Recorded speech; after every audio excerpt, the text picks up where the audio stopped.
Everywhere I go, people tell me they're struggling with the cost of living. So today, I went and talked to you at Victoria Point to find out what government should be doing about it.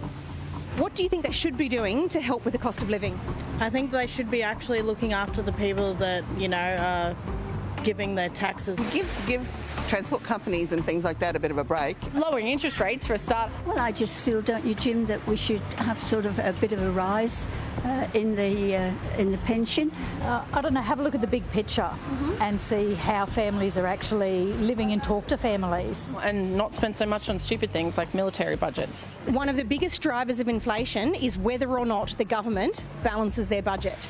Do you think the government will manage, and do you want them to balance their budget?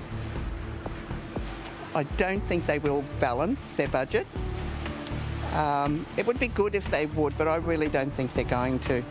Definitely, but the problem is that we're so much in deficit, I don't know how. And the only problem is that the general population, we've all lost faith in the government because they sit around and they throw these ideas around, then go away on holidays, and in the meantime people are suffering. There's people living on the streets. It is a general rule that Labor spends more than anyone else when they're in power.